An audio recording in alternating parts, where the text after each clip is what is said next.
요즘 우리 사회가 갈수록 화를 참지 못하는 것 같습니다. 묻지마 폭행 사건이 점점 많아지고 있고 그 수법이 상당히 잔인해지고 있는 것을 보게 됩니다. 어디 돌아다니기 참 무서운 세상이죠. 그런데 범행을 저지른 피의자들의 말을 들어보면 다들 화를 참지 못해서 우발적으로 범행을 저질렀다라고 말합니다. 참 끔찍하고 안타깝죠. 그런데 비단 뉴스에서 벌어지는 사건뿐만 아니라 우리 일상에서도 우리는 화를 참지 못하는 모습을 발견하게 됩니다. 우리 운전하다 보면 정말 화나는 일을 많이 경험하죠. 잘 가고 있는데 갑자기 옆에서 훅 들어오면 얼마나 놀래고 화가 납니까? 그렇죠? 진출로에 차들이 많이 막혀 있어서 아유 그래 남 피해주지 말자 하고 한참을 기다려서 이제 겨우 빠져나가려고 하는데 저 뒤에서 하나도 기다리지 않는 차량이 막 쏜살같이 달려와서 이 머리를 내 앞으로 들밀면 확 무엇인가가 올라옵니다. 네, 화가 올라오죠. 그동안 나는 기다렸는데 넌 뭐라고 이렇게 빨리 와가지고 머리를 들이미냐. 짜증과 화가 확 올라오기도 합니다.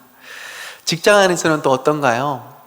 아니 상사는 모범을 보여야 되는데 자기 일을 다른 사람한테 이렇게 떠넘기고 돈은 많이 받아가면서 일은 안 하고 그렇게 밉상인 상사들이 가끔 있죠. 화가 납니다. 뿐만 아니라 남의 약점을 가지고 미주알 고주알 막 이렇게 떠들어대는 동료들이 있어요. 남 얘기는 모르겠는데 내 얘기가 들리면 화가 나죠. 가슴이 답답합니다. 특히 서비스업에 종사하시는 분들은 요즘 진상 손님들이 갈수록 늘어납니다. 그렇죠. 좀 가끔씩 영상을 보다 보면 야 정말 어떻게 저렇게까지 하나 라는 생각이 들 정도로 진상 손님들이 계세요. 뿐만 아니라 진상 학부모도 계세요. 최근에 초등학교 자살 사건도 결국 진상 학부모 때문에 일어난 것 아닙니까? 얼마나 아프고 힘들었겠습니까? 너무너무 화가 나는데 그래도 직장이니까 먹고 살아는 되겠으니까 겨우겨우 참고 그렇게 살아가면서 겨우 집에 들어갔는데 집에 가면 또 쉬나요? 그렇지 않죠? 또 다른 진상 남편이 있고 진상 아이들이 있습니다. 물론 얼마나 사랑스럽고 얼마나 귀한 가족입니까? 근데 그거는 여유 있을 때 이야기입니다. 여유가 있을 때 가족이니까 얼마나 소중합니까? 그런데 바깥에서요 한참 상처받고 스트레스 받고 터덜터덜 해가지고 집으로 들어왔는데 집이요 정리가 하나도 안 돼 있어요. 설거지는 쌓여 있어요. 그날따라 남편이 왜 그렇게 미운지, 또 그날따라 애들은 또 왜 그렇게 눈치 없게 싸우는지, 하라는 공부는 안 하고 해놓으라는 숙제도 안 하고 뭐 좀 하라 그러면 장난치다가 막 드디어 참지 못하고 터졌습니다. 알죠? 화내고 싶지 않은 거. 근데 화를 와장창 내고 나서 여러분 화내고 나면 속이 시원합니까?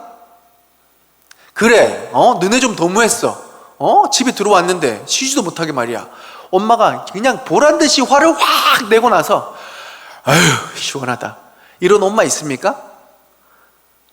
아니요. 저도 가끔씩 화를 참지 못해서 아이들에게 싫은 소리하고 화를 냈을 때요 밤새 끙끙 앓아요. 내가 왜 그랬을까? 속이 막 답답해하고 미안하고 다음날 애들 얼굴 쳐다보기가 민망하고 그런 것 같아요. 화를 내면 속이 시원한 게 아니라 더 미안하고 민망하고 또 때로는 걱정거리가 늘어나는 게 그런 마음인 것 같아요. 왜 그런가 하니까 화는요 낼수록 소멸되는 게 아니라 누군가에게 옮겨 붙어요. 산불과 같은 거죠. 여러분 산불 옮겨 붙으면 더 커지죠. 화가 그렇다라는 거예요. 화는요 내가 확 내면 속 시원하냐? 나도 아픈데 누군가도 아파요.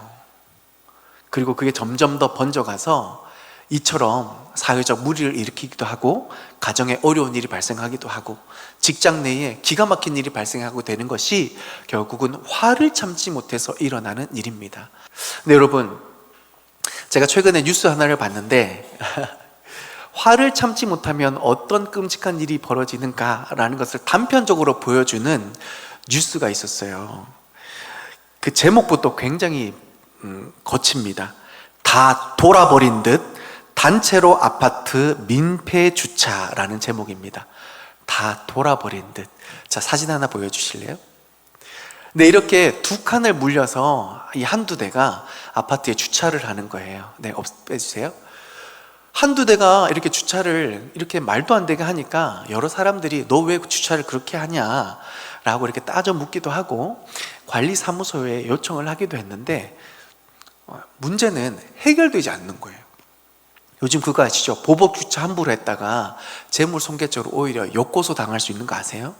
그러니까 함부로 보복 주차도 못 하는 거예요. 그러니까 워낙 민감한 상황이니까 관리사무소도 적극적으로 이렇게 대처를 하지 못하니까 드디어 주민들이 화를 더 이상 참지 못하게 된 겁니다. 그래서 야, 너만 그럴 수 있는 줄 알아? 나도 그럴 수 있어 라고 하면서 이 한두 대가 점점 늘어나서요, 전체 주차장이 2개 차선을 물려가지고 주차를 하기 시작한 거예요. 나도 할 수 있어, 너만 할 수 있는 줄 알아? 그래, 같이 한번 난리나 보자 라는 생각으로 그래가지고 매 아침마다 매 저녁마다 이 아파트가 난리가 나고 싸움이 나니까 그래서 뉴스까지 실린 거 아닙니까? 화를 참지 못하면, 화를 내면 당장은 문제가 해결될 것 같고 시원할 것 같은데 아니요. 이렇게 우리가 살아가는 세상이, 우리 주변이 이렇게 더 큰 화가, 더 큰 문제가 발생해가 된다는 것을 우리는 볼 수 있게 됩니다. 그래서 화를 참지 못하는 오늘날 이 시대에 오늘 이 본문, 온유한 자는 복이 있나니, 결국 화를 참고 화를 해결하는 그 방법이 바로, 그 힘이 바로 온유라는 것입니다. 오늘날의 이 시대야말로 정말 이 온유한 자에게 주시는 이 복을 누려야 할 때인 줄 믿습니다. 그렇다면 지난주 우리 심령이 가난한 자, 또 애통하는 자에게 주시는 복을 우리가 생각하고 말씀을 함께 나누었는데요, 오늘은 유난히 온유한 자에게 주시는 그 축복의 내용이 눈에 확 들어오지 않습니까? 무슨 복을 받는데요? 잘 보세요. 눈이 확 뜨이실 텐데, 땅을 기업으로 받는데요. 땅 받는데요. 양지에 살고 있기 때문에 더 막 눈이 확 뜨이시지 않습니까? 땅값이 계속 오르고 있는 이때에 하나님께서 땅을 주시겠다니, 온유함을 통해서 땅을 기업으로 받는 축복이 있기를 주님의 이름으로 축복합니다. 그런데 오늘 이 말씀을 우리가 잘 들여다봤으면 좋겠습니다. 보세요. 땅을 많이 받았기 때문에 복이 있다라고 말하는 것이 아니라, 어떤 사람이 복이 있대요? 온유한 자가 복이 있다라는 거예요. 땅을 받는 것보다 더 우선적으로 복된 삶이 온유한 자의 삶이라는 거예요. 제가 이 땅을 받습니다라고 할 때 다는 아닌데 몇 분의 눈이 반짝이는 걸 봤어요. 오, 땅. 맞아요. 그런데 그 땅을 받는 축복보다 더 큰 축복이 온유한 자에게 주시는 복이라는 것을 꼭 기억하실 수 있기를 바랍니다. 그렇다면 온유라는 것은 무엇일까요? 일반적으로 사전을 찾아보면 온유라는 이 단어는 성격이 부드럽고 온화한 것을 말합니다. 그렇죠. 화날 만한데 화내지 않고 부드럽게 유연하게 참아내는 것. 그런데요, 성경에서 말하고 있는 이 온유는 조금 더 다른 의미를 가지고 있습니다. 어원적으로 이 온유라는 단어는요, 야생마를 잘 길들여진 상태를 말하고 있습니다. 어디로 뛸지 모르는 천방지축인 야생마를 잘 길들여 놓은 그 상태를 바로 온유라고 말하는 것입니다. 전쟁에서는요, 온순한 말을 사용하지 않습니다. 부드럽게 태어난 그런 좋은 환경에 자라난 그런 말들을, 길들여진 말을 사용하지 않습니다. 오히려요, 야생에서 마음껏 뛰어놀면서 도무지 길들여지지 않을 것 같은 그런 말들을 잘 길들여서 전장에 나갑니다. 왜요? 부드러운 말들, 온순한 말들은요, 평소 때는 가만히 있다가도 전쟁이 펼쳐졌을 때 와! 하는 삼성 소리에 이 말들이 놀라서 도망가는 거예요. 장수의 말을 듣지 않아요. 놀라가지고. 그런데요, 어디로 뛰놀지 모르는 이 기가 막힌 말을 장수가 잘 길들이잖아요.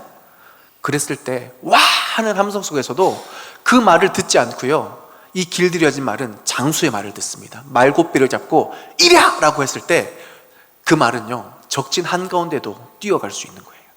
그래서 온순한 말을 사용하는 것이 아니라 야생마, 그것을 잘 길들여서 적진에 데리고 나가는 것입니다. 여러분, 삼국지에 잘 아는 적토마 아시죠? 적토마 아시죠? 누가 탔어요?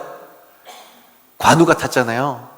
관우가요, 싸움을 잘하는 것도 있지만 관우가 말 위에 오르면 아무도 그를 대적할 수 없어요. 왜요? 그 말이 무슨 말? 아무도 길들일 수 없을 것 같은 어마어마한 왕인 그 말인데 관우가 그걸 길들이잖아요. 그래서 하루에 천리도 가고 어느 곳에 뛰쳐가가지고 적장에 목을 베어버리는 그 야생하는 그 말을 길들여졌을 때 그렇게 놀랍게 사용할 수 있게 되는 것이죠. 이게 온유라는 겁니다. 온유는 단순히 부드러움만을 뜻하는 것이 아니라 주인이 원한다면 그 뜻 앞에 순종하기 위하여 때로는 용맹스럽고 강렬하게 하기까지 하는 그 성품의 그 상태를 말합니다. 왜요? 길들여졌으니까요. 그래서 존 메가더 목사님은 팔복이라는 책에서 온유를 이렇게 설명합니다. 온유는 억제된 성품일 뿐 연약함은 아니다. 온유함은 제어된 힘이다. 이 힘은 나를 위해서는 아무것도 하지 않지만 나를 부르신 하나님을 위해서는 나의 생명조차 아끼지 않게 하는 힘이다. 또한 우리의 본성에 굴복하는 것은 약한 것이지만 우리의 본성을 이겨내는 것은 강함이요 이것이 곧 온유이다 라고 기록하고 있습니다. 결국 온유는요, 나를 위해서는 참아요. 그러나 나를 부르신 나의 주가 되시는 하나님을 위해서는, 그 뜻에 순종하기 위해서는 때로는 오래 참기도 하지만 때로는 맹렬히 타오르는 불과 같이 강렬한 그것을 말하고 있습니다.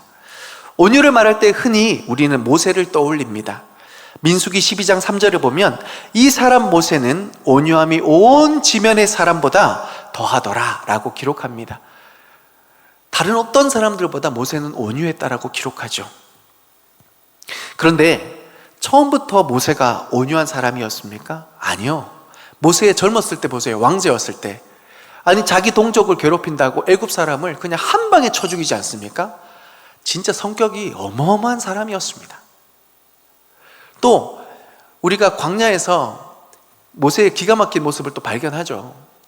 모세가 40일 밤낮을 금식하면서 하나님께서 직접 조각하시고 직접 써주신 두 돌판 10계명을 받아듭니다. 얼마나 영광스러운 믿음의 증거입니까? 얼마나 영광스러운 겁니까? 그런데 이거 갖고 내려갔는데 40일 동안 이스라엘 백성들이 모세 어디 갔나? 하나님 어디 계시나? 기다리지 못해서 뭐 합니까? 금송아지를 앞에 두고 음란하게 그 앞에서 춤추고 막 섬기고 있어요. 이 모습을 본 모세가요, 혈기를 참지 못하고 하나님이 깎으시고 직접 써주신 그 돌판을 그 앞에 집어 던져버리잖아요. 이만큼요, 모세의 성격이 장난이 아닙니다. 그런데 민수기 12장 3절에 모세의 온유함이 온 지면의 사람보다 더하니라 이렇게 기록했던 그 비결이 뭘까요? 어떻게 모세가 이렇게 많이 변하게 됐을까요?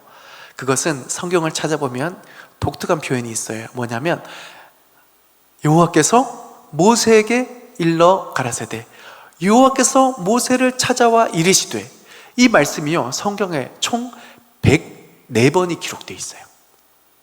모세가요 혈기가 넘쳐나고 정말 참을 주체할 수 없는 화의에 막 부들부들 떨고 있는 그때에 하나님께서 찾아오셔서 모세를 은혜로 길들이신 거예요.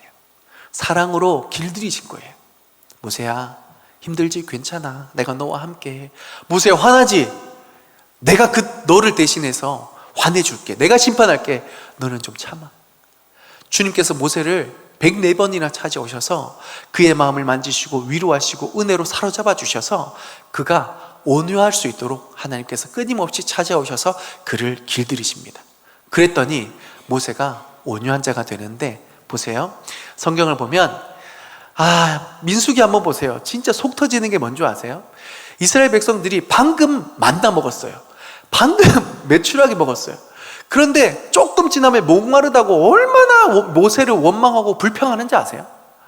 아니, 모세 괜히 애굽에 있는 우리 불러내가지고 왜 이 고생을 시키냐. 애굽에 있었더라면 물도 마실 수 있고 고기도 먹을 수 있고 더 맛있는 거 먹을 수 있는데 왜 굳이 우리를 여기까지 불러내가지고 이 고생을 시키냐. 이스라엘 백성들이 모세를 숫자만 틀리면 맨날 불평하고 막 하나님 원망해요. 여러분, 근데 가만히 생각해 보세요. 모세가 지금요 그냥 미디안에서 잘 살 수 있었어요. 그냥 양치면서, 그렇죠? 십보라를 사랑하면서 그냥 양치기로 일생 마감할 수 있었어요. 그런데 하나님께서 부르시니 지금요 모세는 목숨 걸고 지금 출애굽 감당하고 있는 거예요. 안 해도 되는 일을 지금 목숨 걸고 하고 있다고요.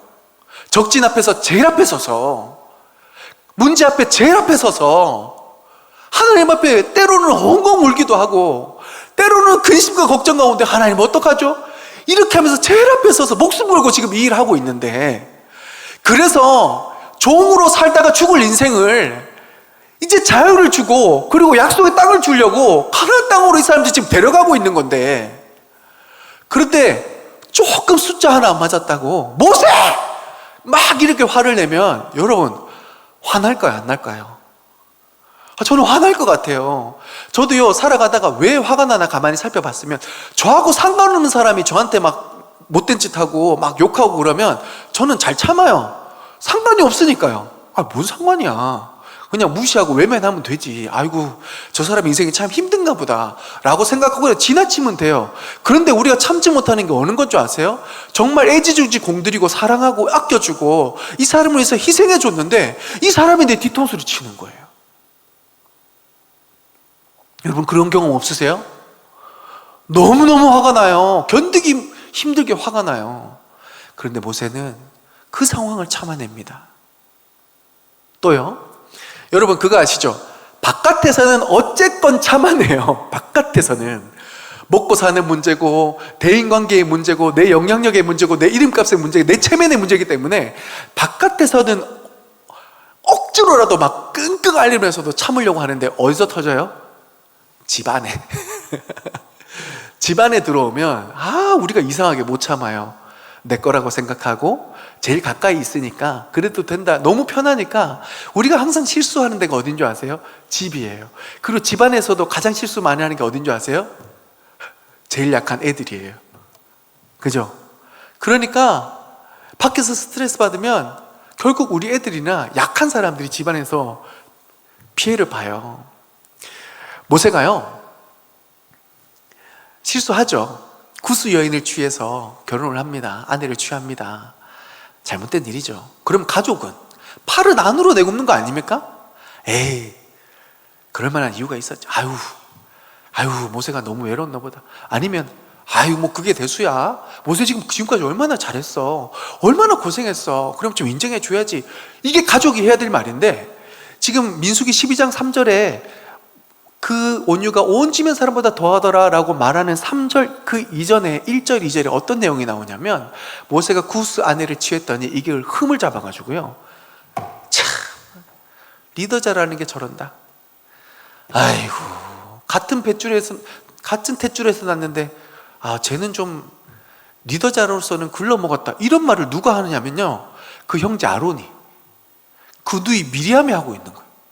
그러면서 그 모세의 권위를, 영향력을 빼앗으려고 하나님이 모세에게만 말씀하시더냐, 저렇게 지금 말도 안 되는 짓거리를 하고 있는 저 모세에게만 말씀하시느냐, 나에게도 말씀하시니까 이제 하나님의 영광이 모세에게 떠날 거라고, 그렇게 모세를 조롱하고 비판하고 이렇게 나서요. 여러분, 가족이 그러면 진짜 상처받습니다. 그런데 모세가요 그런 가족의 비난도 참아냅니다. 그래서 모세의 그 온유가 온 지면의 사람보다 뛰어나더라 라고 기록하는 것이죠. 그런데 반대로요, 민수기 25장을 보면 모세의 전혀 다른 모습을 발견합니다. 바알보올 사건이 일어나요. 바알신을 섬기기 위해서 이스라엘 남자들이, 또 백성들이 모압 여인들과 음행을 저지릅니다. 너무너무 기가 막히죠. 아니, 광야에서 하나님의 은혜를 불기둥, 구름기둥, 메추라기와 만나, 반석에서 물이 나는 이 모든 기적을 맛보고도 하나님으로 만족하지를 못해요. 그래서 모압 여인들과 음란히 바알 신을 섬기니까 하나님이 화가 나셔서요, 연병으로 이스라엘 백성들을 멸하십니다. 순식간에 24,000명이 죽어요. 24,000명이 죽습니다. 그럴 때 모세가 눈이 확 돌더니 어떤 결정을 내리냐면, 음란하게 우상을 섬긴 그들을 다 쳐라, 칼로 쳐라라고 명령합니다. 그리고 그 일의 원흉이 되었던 고습이라는 여인을 비느하스를 시켜서 창으로 찔러서 그녀를 매달아 버립니다. 여러분 상상해 보세요. 얼마나 끔찍한 일입니까? 그러나 이 백성의 연병을 멈추고 하나님과의 다시 한 번 더 화평을 이루기 위하여 모세는 굉장히 강렬한 맹렬한 불같이 타올라서 이 일들을 끝내버립니다. 그런데 여러분, 이것이 바로 모세의 온유라는 겁니다. 온유라는 것은요, 정리하면 나를 모욕하고 나를 손에 입히고 또 나에게 해코하지 않은 그 사람들을 향하여서는 참습니다. 오래 참습니다. 끝까지 참습니다. 그러나 나의 주가 되시고 나의 삶을 인도하시며, 그리고 그 말씀을 반드시 이루고 가시는 살아계신 하나님을 향한 모욕과 그 뜻을 저버리는 그 행위 앞에서는 모세가 맹렬히 타오르는 불과 같이 그 일을 해결하고 끊어내기 위해서 강단 있는 결단을 한다는 거죠. 성도 여러분, 온유는 따뜻하고 부드러운 것이다, 그것만 생각하지 마시고 시대의 어둠, 비진리와 하나님을 경멸하는 모든 이 시대를 끊어내고 이 시대와 맞서 싸울 수 있는 맹렬한 타는 불과 같이 타오르는 그 모습도 온유한 자의 모습이라는 것을 우리가 기억할 수 있기를 바랍니다. 여러분, 이런 사람이 우리 주위에 있다면 참 기쁘고 감사한 일이죠. 저는 정말 좀 이런 분을 멘토로 모시고 싶습니다. 또 그런 사람이 되고 싶습니다. 대체로 우리가 사회생활을 하다 보면 이런 사람들을 많이 발견합니다. 제 모습일 수도 있고요. 강자 앞에서는 한없이 약합니다. 비굴하죠. 화를 못 냅니다. 내 명주를 쥐고 있는데 어떻게 화를 냅니까? 참죠. 그런데 그 화를 가만히 참고 있다가 나보다 약한 사람, 약자에게는 또 이상하게 강해져요. 괜히 못 살게 굽니다. 여러분, 그런 일을 당하시거나 혹시 그런 일을 행하고 계시진 않습니까? 그러면 그 화를 통하여서 불이 번지는 거죠. 산불이 일어나는 겁니다. 왜 이 시대가 이렇게 살기 힘들까요? 그런 모습 때문입니다. 그런데 강자에게 강할 수 있고 약자에게 한없이 약해질 수 있는 그 온유한 성품이 이 시대의 어두움을, 이 시대의 갈등을, 이 시대의 괴로움을 해결하게 만드는 하나님의 거룩한 힘임을 기억하실 수 있기를 바랍니다. 따라서 우리는 이 시대에 이 온유함의 힘을 가지고 이 시대의 문제를 해결할 뿐 아니라 우리의 삶에 하나님으로 말미암은 거룩한 의의 열매를 거둬갈 수 있기를 주님의 이름으로 축복합니다. 그렇다면 이 온유를 우리는 어떻게 이루어낼 수 있을까요? 여러분, 주일학교를 나왔다면, 성경을 좀 읽어보셨다면 온유라고 얘기했을 때 이거 무슨 열매인데? 라고 생각하실 겁니다. 무슨 열매입니까? 네, 온유는 성령의 9가지 열매 중 하나입니다. 그렇습니다. 온유는요, 내 힘으로 이뤄낼 수 없습니다. 사람은요, 참는데 한계가 있어요. 저도 온유해야지라고 생각하면서도 온유가 잘 되지 않습니다. 그러나 그 온유를 이뤄내는 순간은 성령 충만함이 내 안에 거할 때, 성령이 나를 사로잡아 주실 때, 은혜가 내 안에 충만할 때 참을 수 없는 것을 참게 되고, 용서할 수 없는 일을 용서하게 되고, 그리고 그 사람한테 다시 한 번 더 손을 내밀 수 있는 그 힘이 내가 아니라 성령께서 나를 사로잡아 주실 때 가능하게 됨을 발견하게 됩니다. 사랑하는 성도 여러분, 그래서 우리는 성령 충만해야 합니다. 성령이 사로잡아 주시는 그 은혜로 우리가 날마다 새롭게 일어날 때 우리 안에 온유가 비로소 열매 맺어질 수 있는 것입니다. 그런데 여러분, 저도요, 만약에 목사님은 온유를 몇 점 정도 열매를 거둬가고 계십니까? 여러분 몇 점 정도 되십니까? 온유의 열매를 한 몇 퍼센트 정도, 점수를 매기자면 몇 퍼센트 정도 이뤄가고 계십니까? 저도요, 최근에 낙제 점수를 받은 것 같아요. 답답하고 여유가 없으니까 괜히 막 짜증도 나고 괜히 작은 일에도 막 발끈하는 제 모습을 발견하게 돼요. 낙제 점수예요. 그래서 열심히 요즘 성령 충만을 구하고 있고 기도하고 있습니다. 여러분, 이 고백이 저의 고백인 것만은 아니죠? 감사합니다. 그래요, 우리가 온유하고 싶지만 온유하기가 쉽지 않아요. 그런데 여러분 그거 아세요? 제가 어느 한순간에 깨달았는데요, 화내는 것도 습관인 거 아세요? 화내는 사람은 화로 문제를 해결하려고 그래요. 그렇죠? 그리고 화로 문제를 해결하려는 그 마음속에서는 이 문제는 내가 반드시 해결한다라는 마음을 가지고 있어요. 그렇죠? 그런데 그 순간 가운데 참는 사람이 있어요. 온유한 사람이죠. 네, 그 순간이 지나가기를, 좋은 게 좋은 거라고 지나가기를 바라는 사람이 있는가 하면 믿음으로 참아내는 사람이 있어요. 온유한 사람이라는 거예요. 이 순간 가운데 내가 이 사람의 어려움과 또 주님께서 지금 나에게 화보다는 용서와 인내를 원하시는 그 하나님을 향하여 믿음을 가지고 충만함을 가지고 참아내면, 중요한 것은 그 온유를 통하여 하나님의 역사가 일어난다라는 것입니다. 우리는 그 하나님의 역사를 바라보면서 우리는 하루하루 우리 자신을 훈련하고 연단해야 돼요. 어떻게 해요? 마태복음 11장 29절에서 주님이 그 방법을 가르쳐 주세요. 나는 마음이 온유하고 겸손하니 나의 멍에를 메고 내게 배우라. 그리하면 너희 마음이 쉼을 얻으리니. 아멘.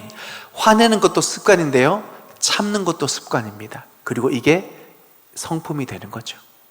예수님께서는 마음이 온유하고 겸손하다고 합니다. 우리는 그 주님 앞에 나아가 그 주님의 온유하고 겸손한 성품을 배우는데 무엇을 통해서요? 예수님께서 매주시는 그 멍에를 통해서요. 우리가 멍에라고 생각하면, 아니 안 그래도 힘들어 죽겠는데 무슨 또 짐을 지어지나? 그게 아니죠. 어미소와 새끼소가 한 결이가 같이 이 멍에를 매면서 새끼소를 어미소가 도와주는 거죠. 무거운 짐을 대신해서 들어주고, 그리고 어떻게 밭을 잘 갈 수 있는지를 현장에서 세밀하게, 어미소가 새끼소의 목마저 더 고생하고 더 수고하면서 새끼소가 잘 자라날 수 있을 때까지 끊임없는 수고와 희생을 감당하는 것이 어미소가 메고 있는 그 멍에고, 새끼소는 그 어미소의 수고 아래서 그 모든 혜택을 받아 누리는 사랑과 은혜의 현장이 바로 멍에라는 것입니다. 따라서 예수님께서 오늘 우리에게 말씀하세요. 내 마음은 온유하고 겸손하니 나의 멍에를 메고 내게 배우라. 그리하면 너의 마음이 쉼을 얻으리니. 그렇습니다. 사랑하는 성도 여러분, 오늘날 우리가 힘이 들고 어렵고 답답하고 낙심되는, 그래서 막 조그만 일에도 막 분노가 할 수밖에 없는 이런 상황들 속에서 우리 주님 앞에 맡겨드리고 주님 도와주세요. 나의 이 분노를 주님 앞에 맡겨드립니다. 나의 이 답답한 현실을 주님 앞에 맡겨드립니다. 주님 좀 도와주세요 라고 믿음으로 구하는 그 순간에 주님으로부터 위로와 힘과 지혜가 우리 가운데 임하게 되는 줄 믿습니다.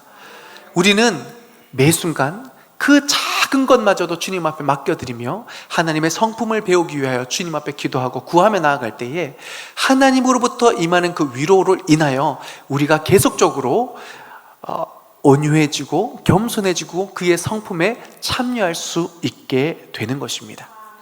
저는 그래서 제 개인적인 경험으로 이렇게 좀 이 온유들을 이뤄내고 싶은 고백이 있습니다.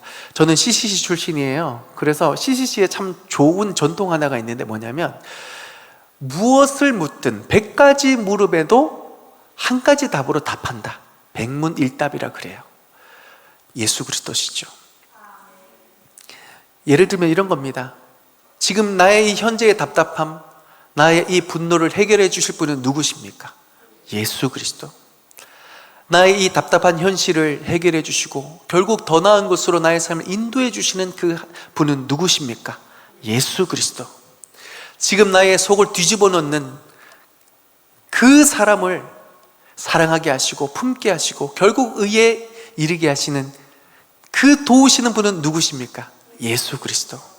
그래요, 우리가 살아가면서 너무너무 기가 막힌 일이 많이 벌어집니다. 답답한 일도 우리에게 수도 없이 찾아옵니다. 그럴 때 수만 가지 답할 수 없는 그 질문 가운데 고백하십시오. 그 모든 문제를 해결하실 예수 그리스도. 그분을 우리가 고백할 때에 우리는 그분이 주시는 위로와 소망과 그 은혜로 말미암아 다시 한번 더 견고하게 세워지는 그 축복을 누리게 될 줄 믿습니다.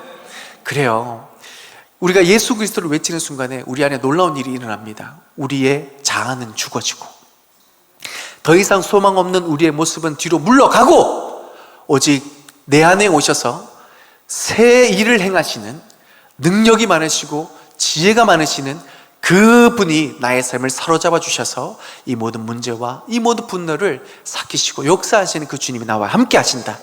이분이 될 고백으로 우리의 힘들고 어려운 팍팍한 현실을 해결해가는 우리 모든 성도님의 삶이 되시기를 주님의 이름으로 축복합니다. 마지막으로요, 말씀의 결론을 맺으면서 여러분, 온유한 자에게 주시는 복이 뭐라고요? 땅 주신대요. 할렐루야! 땅을 받으시기를 바랍니다. 그런데요, 물론 부동산이라는 개념을 가지고 있긴 하지만 하나님이 주시는 그 진짜 땅은요, 강남 땅, 양지 땅이 아니에요. 영원히 썩지 아니한 새 하늘과 새 땅을 말하는 것입니다.